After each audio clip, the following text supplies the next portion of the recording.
నమస్తే, నేను Kittu. Welcome to BRK news. ఈరోజు మనతో పాటు పొలిటికల్ అనలిస్ట్ లింగంనేని శివరాం ప్రసాద్ గారు ఉన్నారు. వారితో మాట్లాడతారు. నమస్తే సార్. నమస్తే.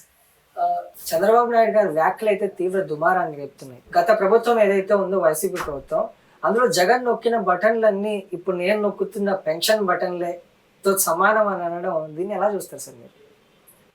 కొంత ఎగ్జాజరేషన్ ఉంది. అన్ని ఆయన నొక్కిన పెన్షన్లన్నీ బటన్స్ అన్ని ఒక పెన్షన్ తో సరిపోవడం అనేది కరెక్ట్ కాదు. కానీ అయితే ఒకటి, జగన్మోహన్ రెడ్డి గారు 2000 నుంచి 3000 పెంచుతాననేది దాదాపు 4 సంవత్సరాల పైన చేశారు. కానీ ఈయన ఏంటంటే చంద్రబాబు నాయుడు గారు ఎలక్షన్ అప్పుడు హామీ ఇచ్చారు. ఏమని, నేను 4000 చేస్తాను వచ్చిన దగ్గర నుంచి. చేయటమే కాకుండా హామీ ఇచ్చిన రోజు నుంచి అంటే 3 నెలల ముందు కూడా కలిపి ఒకేసారి 4408 కోట్లు పెన్షన్ ఇచ్చారు. ఇది 65,31,000 మంది. కాబట్టి ఆయన ఆ విధంగా చెప్పుకుండొచ్చు. ఎందుకంటే మీకు మళ్ళీ నేను 3 సంవత్సరాలు 4 సంవత్సరాలు ప్రళాం చేయకుండా అన్నదన్నట్టు వెంటనే ఇచ్చేసాను అనే దాని మీద ఆ మాట అని ఉండొచ్చు. కానీ అయితే ఒకటి, మొత్తం అన్నీ చూస్తే ఆయన ఇచ్చిన హామీలు, లేకపోతే రేపు విద్యాదీవెన బదులు ఏదో పెట్టినట్టున్న పేరు, తర్వాత మిగిలిన సంక్షేమ కార్యక్రమాలు కూడా ఒక్కొక్కటి అమలు చేస్తుంటే జగన్మోహన్ రెడ్డి గారు ఇచ్చిన దానికన్నా ఎక్కువే అవుతాయి. డెఫినెట్గా అంతకన్నా ఎక్కువ అవుతాయి. అయితే ఏంటంటే ఈ పెన్షన్తో సమానం అనేది ఏది ఈ విధంగా ఒక దాన్ని ఏంటంటే ఎలివేట్ చేయడానికి చెప్పిన మాట తప్ప దాన్నే మనం ఏది ప్రామాణికంగా తీసుకోవడానికి వీల్లేదు. అంటే ఈ సంక్షేమ కార్యక్రమాలు ఏవైతే ఉన్నాయో ఆ కార్యక్రమాలు చేయకముందే ఖజానా ఖాళీ అనడం కూడా జరిగింది చంద్రబాబు నాయుడు గారు. అది ఉన్నది ఖజానా ఖాళీ అంటారు. ఏంటంటే ఉన్నది ఖాళీ అయింది కాబట్టి చెప్తాం. ఇప్పుడు దేనికి చెప్తారు, అక్కడ ఆల్రెడీ మీకు ఒక్కొక్క దాని మీద వైట్ పేపర్ సబ్మిట్ చేశారు. అట్లాగే దీని మీద కూడా ఆర్థిక పరిస్థితి మీద కూడా వైట్ పేపర్ సబ్మిట్ చేశారు. దాంట్లో మీకు కనపడుతుంది కదా 9,70,5,000 కోట్లు డెఫిషియట్, ఇది అప్పులు కనపడుతున్నాయి.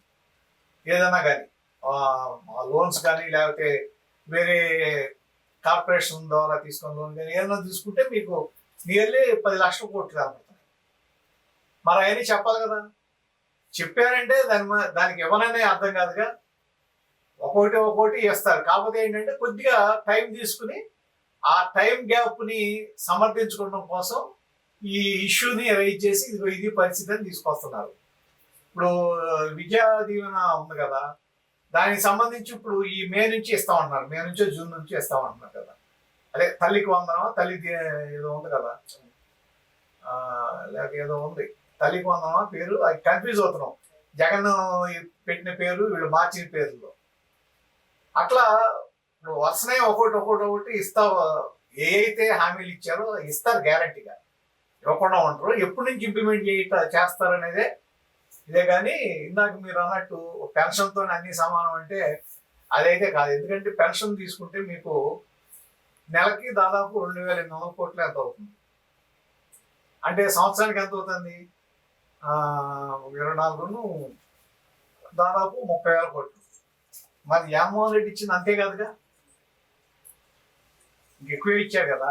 కాబట్టి అది ఊరికే ఒక మాట అనటానికి సరిపోతుంది తప్ప. అయితే ఏంటంటే చంద్రబాబు నాయుడు గారు పెన్షన్ విషయంలో ఏ మాట అయితే ఇచ్చాడో దాని వెనక 3,000తో సహా కలిపి ఒకేసారి జూన్లోనే 7,000 ఇచ్చారు. ఒక్కొక్కరు 7,000 ఒక్కొక్క పెన్షన్కి 7,000 వాళ్ళ అకౌంట్లో పడిపోయింది.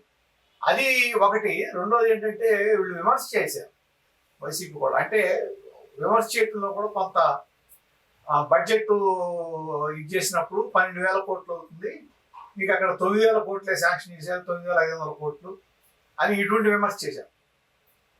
ఏంటంటే 9,000 కోట్లు 9,500 కోట్లు ఇచ్చిన పైన 2,000-3,000 కోట్లు సర్దుబాటు చేయలేరా? అక్కడ ఏంటంటే విమర్శించాలి కాబట్టి విమర్శించినట్టు కాకుండా యాక్చువల్గా దాంట్లో బీసీ సెక్షన్ ఉంటుంది, BC sub plan, SC sub plan, ST sub plan, ఇవన్నీ ఉంటాయి కదా, మైనారిటీ సబ్ ప్లాన్ ఉంటాయి. కొన్ని పెన్షన్లు వాటి నుంచి ఇవ్వచ్చు. ఆ సబ్ ప్లాన్ దాంట్లో నుంచి డైవర్ట్ చేయొచ్చు ఫండ్స్. అంటే ఆ 2,000-3,000 కోట్లు కూడా అక్కడ అడ్జస్ట్ అవుతాయి. ఆ విమర్శించి ఏదో విమర్శ కోసం చేసినట్టు కాకుండా కొంత వీళ్ళు కూడా సంయమనం పాటించాలి. అపోజిషన్ కూడా విమర్శ ఉండాలి, సద్విమర్శ ఉండాలి. అంటే ఇప్పుడు చంద్రబాబు నాయుడు గారు చెప్తున్న P4 ఫార్ములా ఏదైతే ఉందో అది వర్కౌట్ అవుతుందంటారా? వర్కౌట్ అవుతుందనే కదా ఆయన పెట్టింది. అవుతుందా అంటే ఎంతవరకు అది జరుగుతుందనే చూడాలి. అంటే ఈ P4లో పీపుల్ వస్తుంది, అంటే పీపుల్ అన్నా కూడా లేకపోతే పబ్లిక్ అన్నా రెండో ఒకటే, అంటే దీన్ని ఎలా తీసుకోవాలి? పీపుల్ ఎవరు పబ్లిక్, మాట మామూలుగా పీపుల్ అంటే పబ్లిక్ ఆ అంటారు. మాట ఎవరన్నారు? వాళ్ళు అన్నదేంటి? Public private people. Public means government. Public అంటే అదే కదా. ప్రైవేట్ ప్రైవేట్ సెక్టర్ అంటే మామూలుగా ప్రైవేట్ వాళ్ళు. పీపుల్ అంటే మామూలు ఇది వీళ్ళ పార్టిసిపేషన్, గవర్నమెంట్ హెల్ప్తో, తర్వాత ఈ ప్రైవేటు వాళ్ళు వాళ్ళ పార్టిసిపేషన్తో, ప్రైవేట్ ఫండింగ్తో పేదలకి ఎవళ్ళైతే అర్హులు అవుతారో ఆ పేదలకి ప్రతి ఇంటికి ఒక పారిశ్రామికవేత్త వచ్చేటట్టు, వాళ్ళకు ఉద్యోగ కల్పన చేసేటట్టు, వాళ్ళకు ఉపాధి లభించేటట్టు చేయటం అనేది P4 లక్ష్యం. అది ఈ పబ్లిక్ ని పీపుల్ ని కలపడం అనేది కరెక్ట్ కాదు. పబ్లిక్ అంటే ఈ ఇంగ్లీష్ లో రెండు వర్డ్స్ కలవడమే కానీ పబ్లిక్ అంటే పబ్లిక్ సెక్టర్, ప్రైవేట్ సెక్టర్ అంటే ఏంటి? Public sector means government sector, government undertakings. Private sector అంటే ప్రైవేట్. ఇక్కడ కూడా అంతే. పబ్లిక్ అంటే గవర్నమెంట్ అండర్టేకింగ్స్, గవర్నమెంట్ కి సంబంధించినవి. అంటే గవర్నమెంట్ సర్వే చేస్తుంది. మొన్న సర్వే చేశారు కదా, మార్చి 8 నుంచి 18 దాకా సర్వే చేశారు. సర్వే చేసి దాంట్లో ఎవళ్ళైతే అర్హత ఉందో ఏది ఈ P4కి 20% ఫస్ట్ ఇయర్ 20%, ఆ 20%కి అర్హత ఎవరికి ఉందో వాళ్ళకి సార్ట్ అవుట్ చేశారు. వాళ్ళని ఈ ప్రైవేట్ వాళ్ళు ఏది మన సిఎస్ఆర్ ఫండింగ్ ఇస్తారో, ఇంకోటి ఇస్తారు ఏదన్నా కానీ వాళ్ళు వీళ్ళని టేక్ ఓవర్ చేసి వీళ్ళకి హెల్ప్ చేయటం. లేకపోతే ఒక విలేజ్ లో ఒక 10 మంది ఉన్నారు, ఆ 10 మందిని గ్రూప్ చేసి వాళ్ళకి ఏదైనా హెల్ప్ చేయటమా, అది క్లారిటీ వస్తుంది. అంటే మంచి స్కీమే. దీన్ని మన ఇటువంటి స్కీమ్స్ యుఎస్ లో ఉన్నాయి ఆల్రెడీ. యుఎస్ లో కూడా ఈ టేక్ ఓవర్ చేసి వాళ్ళకి హెల్ప్ చేస్తారు. అక్కడ మామూలుగా ఒక విలేజ్ ఉందనుకోండి సపోజ్, ఆ విలేజ్ కి సంబంధించి ఇప్పుడు అక్కడ మనకు మళ్ళీ కాదు, అన్ని గవర్నమెంట్కి వెళ్ళిపో, అన్ని కూడా మన స్టేట్ గవర్నమెంట్కి వెళ్ళిపో. ఒక విలేజ్ ఉందంటే ఆ విలేజ్ గవర్నెన్స్ కే వస్తుంది. అంటే పంచాయతీకి, మనకి ఇక్కడ పంచాయతీకి వచ్చినట్టు వస్తే పంచాయతీ నుంచి ఖర్చు పెడతారు. ఆ ఊళ్ళో ఒక కంపెనీ ఉందనుకోండి, ఏదన్నా ఇది ఇండస్ట్రీ కానీ, వాళ్ళు వీళ్ళకి ఇస్తారు. ఇప్పుడు మనకేమవుతుందంటే సిఎస్ఆర్ ఫండ్స్ గవర్నమెంట్ ఇస్తున్నారు కదా, ఇప్పుడు సిఎస్ఆర్ ఫండ్స్ కూడా ఛానలైజ్ చేయొచ్చు. ఇది ఎంతవరకు వర్కౌట్ అవుతుంది అనేది సరే, అది దాని వర్కింగ్ దీన్ని బట్టి వస్తుంది. కానీ ఇది ఈ విధంగా ఒకవేళ ఎవరైనా విమర్శిస్తే ఇది P4 పబ్లిక్ పీపుల్ ఒకటే అంటే అది వాళ్ళకి సరైన నాలెడ్జ్ లేదు, సరైన అవగాహన లేదని లెక్క. ఇక్కడ పబ్లిక్ అంటే గవర్నమెంట్, ప్రైవేట్ అంటే ఇండస్ట్రియలిస్టులు, ప్రైవేట్ అదే ధనవంతులు, పీపుల్స్ అంటే పేదలు. వాళ్ళకి సంబంధించి ఇప్పుడు ఇదివరకు కూడా చంద్రబాబు నాయుడు గారు ఉన్నప్పుడు జనభూమి తీసుకున్నారు కాన్సెప్ట్. జనభూమి కాన్సెప్ట్ ఏంటి? ఒక రోడ్డు ఏదైనా వేయటం, దానికి ఫండింగ్ ఒక 20%, 30% ఏరియాని బట్టి. ఎస్సీ కాలనీ అయితే 10%, 15% తీసుకునేవాళ్ళు. మిగిలిన చోట అయితే 20 to 30%. అది ప్రైవేట్ వాళ్ళు కనుక దానికి ముందుకు వస్తే మిగిలిన 70% గవర్నమెంట్ ఇచ్చి చేసేవాళ్ళు. ఇప్పుడు మీరు అన్నట్లే ఒకవేళ ఇది అనుకోండి, ఒక 4-5-6 ఫ్యామిలీలు కలిపి ఒక కుటీర పరిశ్రమ ఏదైనా పెట్టుకుంటారు. 10 లక్షలు 20 లక్షలు అవుతుంది అనుకోండి సపోజ్. అక్కడ ఒక మన ప్రైవేట్ కంపెనీ ఏదన్నా ఒక 5-6 లక్షలు ఇస్తే గవర్నమెంట్ సైడ్ నుంచి లోన్ ఇవ్వచ్చు కదా, మిగిలిన 15 లక్షలు వీళ్ళు దాన్ని పట్టుకుని ఆ 8 కుటుంబాలు బాగుపడవచ్చుగా. అనేది జరుగుతుందా జరగదా అనేది తర్వాత. అంటే కొంచెం పాజిటివ్గా గవర్నమెంట్ చేస్తుంది, ఒక మంచి వ్యూతో చేస్తుంది. అది ఎంతవరకు సక్సెస్ అవుతుంది అనేది చూడాలి. అంటే 20% మంది పేదవాళ్ళని 10% మంది ధనికులు ఆదుకుంటే సరిపోతుందన్న చంద్రబాబు గారు, కానీ మన రేషన్ కార్డుల ప్రకారం చూసుకుంటే 90% మంది పేదలు ఉన్నారనేది వైసీపీ వాళ్ళ వాదన. అంటే ఇందులో నిజం ఎంత సార్? 90% మంది పేదలు అంటే ఇప్పుడు మనకు 5 కోట్ల మంది జనాభా ఉన్నారు. అంటే 4,50,000 మంది పైన పేదల ఆంధ్రప్రదేశ్లో అది ఆర్గ్యుమెంట్ చేసినప్పుడు అర్థం ఉండాలి కదా. ఎంత రేషన్ కార్డులు ఉన్నాయి మనకి? 89,24,640 రేషన్ కార్డులు. రేషన్ కార్డులో కూడా మొదటి నుంచి అనుకున్న రేషన్ కార్డులో కూడా అనర్హులు చాలా మంది ఉన్నారు అని. దాదాపు మీకు 20% పైన 20-30% అనర్హులు ఉంటారు దాంట్లో. 89 లక్షల పైన మీకు ఇది ఉంటే 4.5 కోట్లు ఎట్లా అవుతారు? అంటే 89,24,640 ఇళ్ళు అంతే కదా పేదలు, హౌసెస్ అంతే కదా. ఆ దాంట్లో 20% తీసుకున్నారు అనుకోండి, 5 సంవత్సరాల్లో ఎంతవరకు అవుతుందనే చూడాలి. అంటే నేను ఎందుకంటున్నానంటే, ఒక డేటా ఇచ్చేటప్పుడు ఏ పార్టీ అయినా సరే ఊరికే మనం జనాలను ఆకట్టుకోవడం కోసం మాట్లాడడం. 90% పేదరికం ఆంధ్రప్రదేశ్లో ఉందా? ఎక్కడ ఉంది 90% పేదరికం? మన పర్ క్యాపిటల్ ఇన్కమ్ ఎంత? ఇక్కడ ఆంధ్రప్రదేశ్ పర్ క్యాపిటల్ ఇన్కమ్ తక్కువేం లేదు కదా, తెలంగాణతో ఎక్కువ ఉంది. మరి 90% పేదలు ఎక్కడ ఉన్నారు? అంటే చంద్రబాబు నాయుడు చెప్పేవన్నీ పచ్చి అబద్ధాలు అనేది కూడా జగన్. నేను అదే అంటున్నా, వాదన సరే, రాజకీయంగా ఏదైనా మాట్లాడండి. రాజకీయ విమర్శ వేరు, రాజకీయ వాదన వేరు, డేటా వేరు. డేటా అబద్ధం చెప్పదు కదా. ఇప్పుడు నేను చెప్పిన దాని ప్రకారం మీకు 89 లక్షల చిల్లర రేషన్ కార్డు అంటే 89 లక్షల హౌస్ హోల్డ్స్ అంతే కదా. దాంట్లో సింగిల్ పర్సన్ ఉండొచ్చు, ఒక ఇంట్లో 2 ఉండొచ్చు, ఒక ఇంట్లో 3 ఉండొచ్చు, అది వేరే సంగతి. కొన్నింట్లో ఏంటంటే 2 పేదలు ఉంటే 2 పిల్లలు ఉండొచ్చు, వాళ్ళ లెక్కలకు రాదు కదా. మరి మీరు ఏ విధంగా 90% పేదలు అని చెప్తారు? 90% పేదలకు ఉంటే ఆంధ్రప్రదేశ్ నడవదు. ట్యాక్స్ ఎక్కడి నుంచి వస్తుంది? మిగిలిన 20%, మిగిలిన 10% దగ్గర ధనం ఉందా? అది ఏంటంటే విమర్శ ఏదో ఒకటి చేయాలి కాబట్టి చేయటం కాకుండా మీరు ఒక data correct analysis, correct data పట్టుకుని మాట్లాడండి, తప్పులేదు. లేదు గవర్నమెంట్ ఒక విధంగా చేస్తుంటే కాదు, ఇది కాదు తప్పు, ఈ విధంగా చేయని అని అడగొచ్చు. అంతేగాని అసలు ముందు ఏదన్నా ప్రాజెక్ట్ మొదలెట్టక ముందే, అసలు అది అమలు అవ్వకుండా ముందే అది పనికిరాదంటే, ఒకప్పుడు ఇదే మాట మాట్లాడితే, ఇప్పుడు 2004 ముందు చంద్రబాబు నాయుడు గారు ఈ కంప్యూటర్స్, ఐటీ ఇవన్నీ అంటే కంప్యూటర్లు కూడి పెడతాయని అడుగుతున్న కాంగ్రెస్ నాయకులు విమర్శించారు. దానికి ఆద్యుడు వైఎస్ రాజశేఖర రెడ్డి గారు. వాళ్ళ కంప్యూటర్ కూడి పెడతలేదు. ఇన్ని లక్షల మందికి, ఇన్ని కోట్ల మంది విద్యావంతులకి ఆ కంప్యూటర్ ఇవాళ ఇది అవుతుంది కదా. కంప్యూటర్ లేని అసలు జీవితం లేని పరిస్థితి కదా ఇవాళ. ఇప్పుడు ఈ సెల్ ఫోన్ ఉంది, ఈ సెల్ ఫోన్ లేకపోతే ఏమైపోతాం?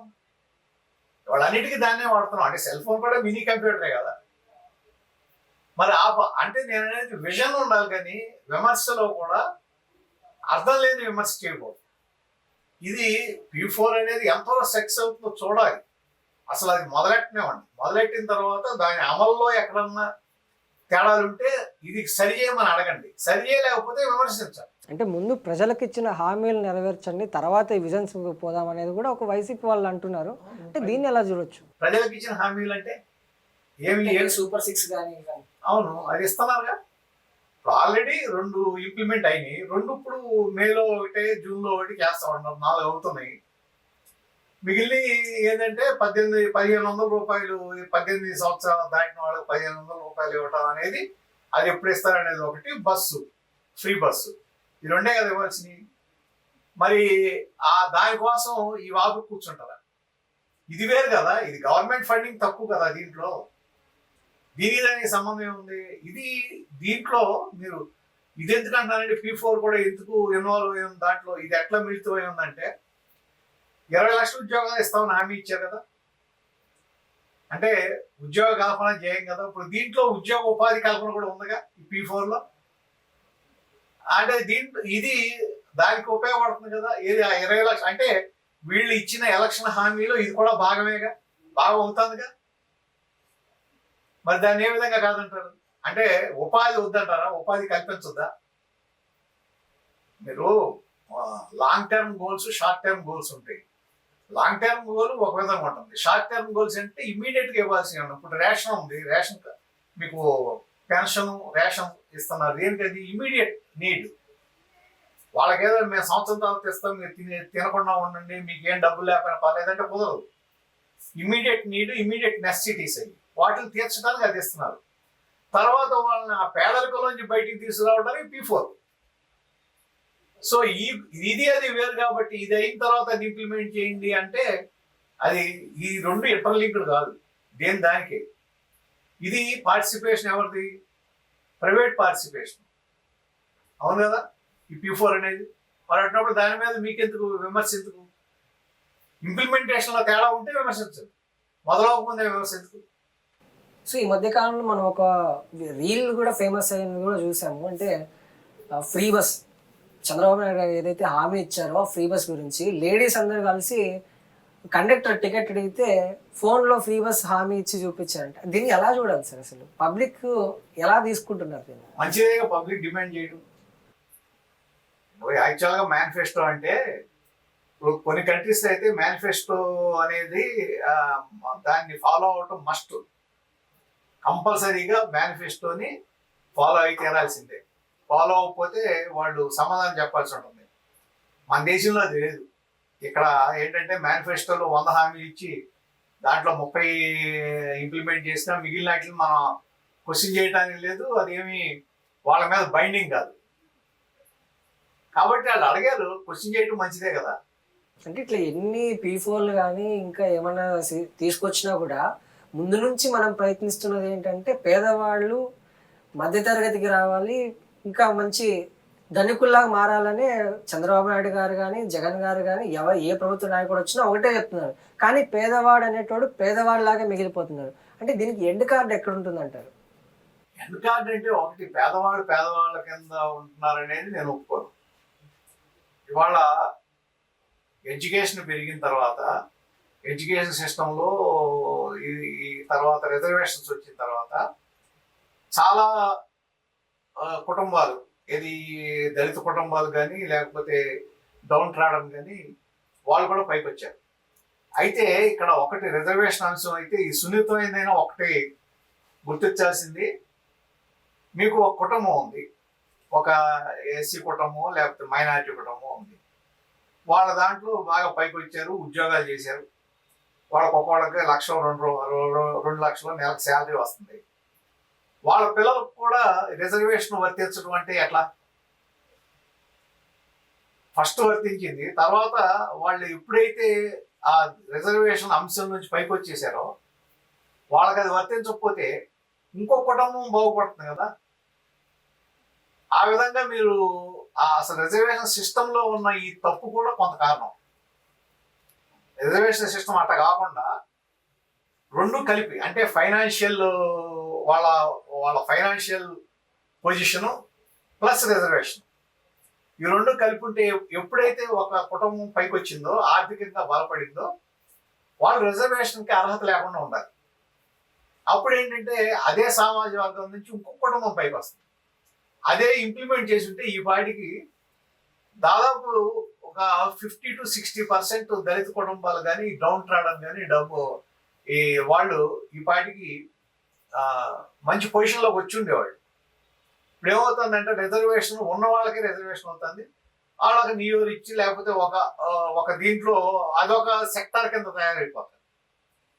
అటువంటిప్పుడు ఇప్పుడు ఒక ఐఏఎస్ చదవాలి, ఒక ఐఏఎస్ ఆఫీసరు పిల్లలు వాళ్ళకి ఉన్న అడ్వాంటేజ్ ఆ కొత్త వాళ్ళకు ఉండదు కదా. ఏదో విలేజ్లో నుంచి పైకి వచ్చి చదువుకుని పైకి వచ్చిన కుర్రవాళ్ళకి ఆ అడ్వాంటేజ్ ఉండదు. అటువంటిది వాళ్ళకు కూడా రిజర్వేషన్ అనే పరిస్థితి వస్తే రిజర్వేషన్ అనే పదానికి అర్థం పోదు. మరి అది ఆ మాట అంటే ఏమవుతుందంటే దీన్ని వేరే విధంగా అర్థం చేసుకుంటారు. కానీ ఒక విధంగా అయితే అసలు వాళ్ళే స్వచ్ఛందంగా ఒక ఐఏఎస్ ఆఫీసర్, ఐపీఎస్ ఆఫీసర్, ఏదో ప్రభుత్వంలో ఉన్నత ఉద్యోగం, వాళ్ళ ₹1,00,000 శాలరీ తీసుకున్నాళ్ళు, వాళ్ళ కుటుంబానికి సంబంధించి వాళ్ళు స్వచ్ఛందంగా వాళ్ళ రిజర్వేషన్ వదులుకుంటాం. అది అసలు మిగిలిన వాళ్ళు పైకి రావడానికి అవకాశం వస్తుంది. అట్లా చేయకపోవటం వల్లనే ఇవాళ కూడా పేదవాళ్ళు పేదవాళ్ళ కింద ఉండిపోతున్నారు.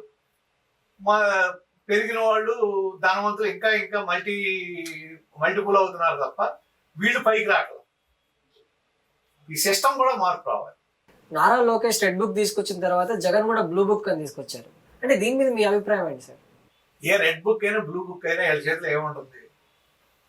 ఇప్పుడు రెడ్ బుక్ అన్నారు, ఇవాళ ఈ వాసుదేవరెడ్డి కానీ లేకపోతే ఈ మైనింగ్ సంబంధించి వెంకటరెడ్డి కానీ లేకపోతే విజయ్ కుమార్ కానీ వీళ్ళందరి మీద, అలాగే ధర్మారెడ్డి గారు ఏది టీటీడీ జేఈఓ చేశారు, వీళ్ళందరి మీద ఆరోపణలు వచ్చినాయి. వీళ్ళందరూ గవర్నమెంట్ ఏం చెప్తే చేశారు, జగన్మోహన్ రెడ్డి ఏం చేశారు, అవుట్ ఆఫ్ ది వే వెళ్ళారు, అన్కాన్స్టిట్యూషనల్ గా బిహేవ్ చేశారు అన్నారు. ఏం చర్యలు తీసుకోగలిగారు వాళ్ళ మీద? ఇప్పుడు వరకు ఏం జరిగింది? మరి రెడ్ బుక్ అంటే అటువంటి అవుతాయా? ఇప్పుడు అందులో భాగంగానే పోసాని కృష్ణమురళి మీద తీవ్రంగా యాక్షన్ తీసుకున్నారు. ఇప్పుడు ఈ సోషల్ మీడియాలో మాట్లాడిన దానికో లేకపోతే అదే అతను ఏంటంటే బూతులు మాట్లాడాడు ఇవన్నీ అనుకోండి, దీని వరకే కదప్ప అసలు కల్పిట్స్ ఎవరు? వాళ్ళు నోటితో మాట్లాడారు, తప్పు చేశారు, ఓకే. అతను కానీ లేకపోతే మిగిలిన వాళ్ళలో కూడా ఎక్కువ మంది సోషల్ మీడియాకి సంబంధించిన వాళ్ళు అరెస్ట్ అయ్యారు. సోషల్ మీడియా కాకుండా ఎవళ్ళైతే ఈ గవర్నమెంట్కి సంబంధించి ఇదివరకు గవర్నమెంట్లో మీరు అవినీతి జరిగిందన్నారు, తప్పు చేశారన్నారు, వాళ్ళలో ఎంతమంది అరెస్ట్ అయ్యారు, ఎంతమంది మీద చర్యలు తీసుకున్నారు?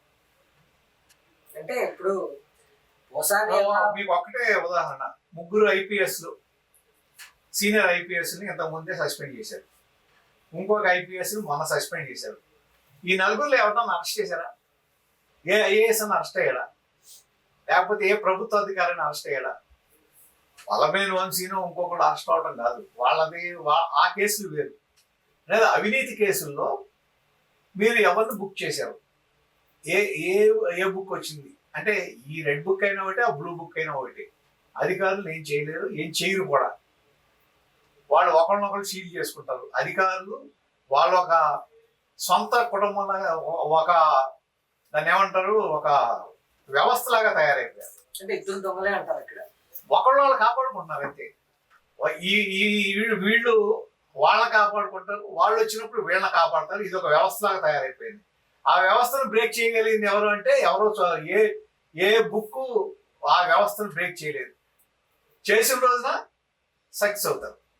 ఇప్పుడు కూడా మనం చూసుకుంటే టీడీపీలో ఉన్నటువంటి కొంతమంది కార్యకర్తలు కానీ, మనకు ఆర్పి కానీ, ఇంకొక ఆయన కడప నుంచి ఆయన కూడా, అంటే వాళ్ళు కూడా ఇప్పుడు పోసాని ఎలాంటి మాటలు మాట్లాడాడో అలాంటి మాటలే వీళ్ళు కూడా మాట్లాడుతున్నారు. ఇప్పుడు పోసానిని అరెస్ట్ చేసినంత ఈజీగా ఇప్పుడు ఆ టీడీపీలో ఉన్న కార్యకర్తలను ఎందుకు అరెస్ట్ చేయలేకపోతున్నారు అంటారు?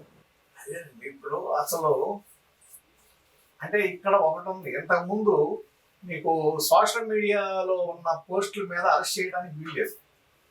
అంటే సుప్రీంకోర్టు డైరెక్షన్ ఉంది వాళ్ళకి, ఈ ఐటీ సెక్షన్ దీని ప్రకారం అరెస్ట్ చేయొద్దు అనేది ఒక 41A నోటీస్ ఇవ్వడం తప్ప అరెస్ట్ చేయకూడదు అనేది ఇదివరకు ఉంది. ఆ తర్వాత ఇప్పుడు భారతీయ న్యాయ సంహిత కొత్త దాంట్లో వీళ్ళు కొన్ని చేసినప్పుడు అరెస్ట్ చేయొచ్చు.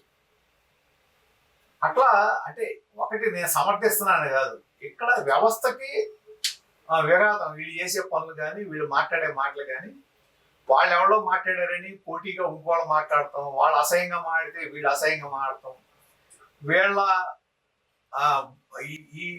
యొక్క అసహ్యకరమైన మాటలు, వీళ్ళ బిహేవియరు, వీళ్ళు చేసిన పనులు భరించలేకే ప్రజలు తీర్పు ఆ విధంగా ఉంది.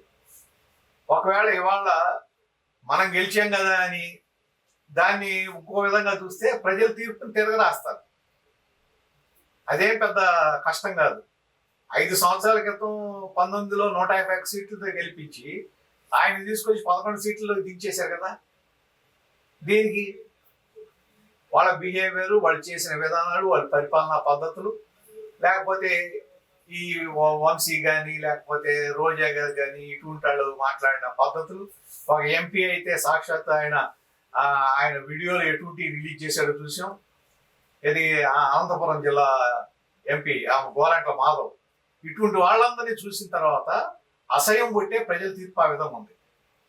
మేము అదే విధంగా చేస్తాము, మేము కూడా ఏం తీసుకోము వాళ్ళకి, అదే విధంగా మేము చేయగలం అని కనుక చేశారనుకోండి తీర్పు తిరగరాయటం ప్రజల చేతిలో ఉంటుంది. కాబట్టి ఇప్పుడైనా ఇటువంటి పనులు మానేయాలి. ఎవరైనా సరే ప్రజాస్వామ్యతంగా విమర్శ చేయొచ్చు, మనం ఎంతవరకైనా విమర్శ చేయొచ్చు, ప్రజాస్వామ్యతంగా చేయాలి, వాళ్ళ తప్పుల్ని బయట పెట్టేటట్టు చేయాలి తప్ప ఈ అసహ్యంగా మాట్లాడటం, ఇంట్లో వాళ్ళని తిడటం, లేకపోతే ఆడవాళ్ళ మీద మాట్లాడటం ఇవన్నీ ప్రజాస్వామ్యం గురించి మాట్లాడుకుంటే ప్రజాస్వామ్యం కాదు ఇది, కుటుంబ రాజకీయాలు అని ప్రజలు అంటున్నారు. ఎందుకంటే మొన్న మనం చూసుకుంటే పవన్ కళ్యాణ్ గారు వాళ్ళ అన్నకి ఎమ్మెల్సీ సీట్ ఇవ్వడం. సో అంటే ఎట్లా కుటుంబ రాజకీయాలు జరుగుతున్నాయి అనుకుంటున్నారు, లేకపోతే ప్రజాస్వామ్యం నడుస్తుంది అనుకుంటున్నారు? మీ అభిప్రాయం ఏంటి దీని మీద? కుటుంబమే. కుటుంబ రాజకీయాలు ఇప్పుడు ఏదైనా సరే ప్రాంతీయ పార్టీలు అనేది కుటుంబ పార్టీల కింద అయిపోయింది. ఏదైనా సరే, ఏ ప్రాంతీయ పార్టీ అయినా సరే, అలా జేడిఎస్ తీసుకోండి, టీడీపీ తీసుకోండి, వైసీపీ తీసుకోండి, అట్లాగే వాళ్ళ డిఎంకే, ఇవన్నీ కూడా ఒక కుటుంబానికి పరిమితం అయిపోతున్నాయి. రాజకీయం అనేది, నాయకత్వం అనేది ఆ కుటుంబానికి సంబంధించి వచ్చేస్తుంది, కాదలేని సత్యం. కాబట్టి ఇప్పుడు ప్రజలు అన్నారా అంటే మరి ప్రజలు ఎందుకు ఈ రెండు పార్టీలను ఎలక్ట్ చేసుకుంటున్నారు, సెలెక్ట్ చేసుకుంటున్నారు? అదేదో నేషనల్ పార్టీస్ అనేవాళ్ళు అంటున్నారు. నేషనల్ పార్టీ అన్నప్పుడు కాంగ్రెస్ పార్టీకి వచ్చేస్తే కాంగ్రెస్ పార్టీ కూడా ఒకే కుటుంబానికి పరిమితం అయిపోయింది కదా, అగ్రనాయకత్వం. ఎటు తిరిగి ఒక బీజేపీకి లేదు, కమ్యూనిస్ట్ పార్టీలకు లేవు, మిగిలినట్లకన్నీ అదే అదే సిస్టమ్ కదా. మరి అటువంటిప్పుడు ప్రజల్లో అంటున్నారు మీరు, ప్రజలంటే ప్రజలు రిజెక్ట్ చేయాలి. అంటే ఈ కుటుంబ రాజకీయాల వల్ల అంటే క్రిమినల్ బ్యాక్గ్రౌండ్ ఉన్నటువంటి రాజకీయ నాయకులు కూడా అంటే పాలిటిక్స్లోకి వస్తున్నారు.